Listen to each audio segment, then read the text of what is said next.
అన్నగారి ఇంటి ఆడపడుచు 2 దశాబ్దాల రాజకీయ అనుభవం నిండుగా ఉన్న కేంద్ర మాజీ మంత్రి 3 సార్లు ఎంపీగా గెలిచిన దగ్గుబాటి పురంధేశ్వరిని బీజేపీ జాతీయ అధ్యక్షురాలిగా చేస్తారు అని ప్రచారం సాగుతోంది. ప్రస్తుత బీజేపీ అధ్యక్షుడు జేపీ నడ్డా కేంద్ర ప్రభుత్వంలో చేరిపారు. 2020 నుంచి బీజేపీ జాతీయ అధ్యక్ష బాధ్యతలు చూస్తున్నారు. ఆయన స్థానంలో కొత్త వారిని ఎన్నుకోవడానికి బీజేపీ చూస్తోంది. ఇదిలా ఉంటే నాడు జనసంఘ్లో కానీ నేటి బీజేపీలో కానీ అంతా మగవారే అధ్యక్ష బాధ్యతలు నిర్వహిస్తూ వచ్చారు. మహిళలకు అవకాశం అసలు ఎక్కడా లేదు. అదే కాంగ్రెస్ లో అయితే ఇందిరాగాంధీ, సోనియాగాంధీ వంటి వారు అధ్యక్ష బాధ్యతలు చేపట్టారు.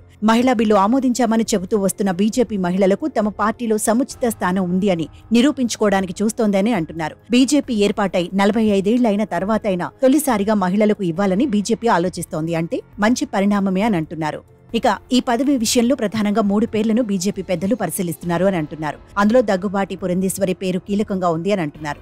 బీజేపీకి ఇక భవిష్యత్ అంతా దక్షిణాదిని చూసుకోవాల్సి రావడంతో అందులోనూ తెలుగు రాష్ట్రాలలో పాగా వేయాలని ఆలోచిస్తున్న క్రమంలో ఏపీకి చెందిన పురంధేశ్వరికి జాతీయ బాధ్యతలు అప్పగిస్తే ఆ ప్రభావం 2 తెలుగు రాష్ట్రాల మీద ఉంటుందని పార్టీ ఆలోచిస్తోందట. అన్నగారి కుమార్తెగా 2 చోట్ల బలమైన సామాజిక వర్గం ప్రభావితం అవుతారని, అలాగే బీసీలు, ఇతర సామాజిక వర్గాల వారిని తమ వైపు తిప్పుకోవచ్చునని బీజేపీ యోచిస్తోందని అంటున్నారు. అందుకే ఆమెకు కేంద్ర మంత్రి పదవి ఈసారి ఇవ్వలేదు అని అంటున్నారు. మరోవైపు చూస్తే ఈ పదవి కోసం కేంద్ర మాజీ మంత్రి స్మృతి ఇరానీ పేరు కూడా పరిశీలిస్తున్నారు అని అంటున్నారు. ఆమె 2019లో అమేథీ నుంచి రాహుల్ గాంధీని ఓడించి మోడీ ప్రభుత్వంలో 5 ఏళ్ల పాటు మంత్రిగా పనిచేశారు. ఈసారి ఆమె ఓటమి పాలయ్యారు.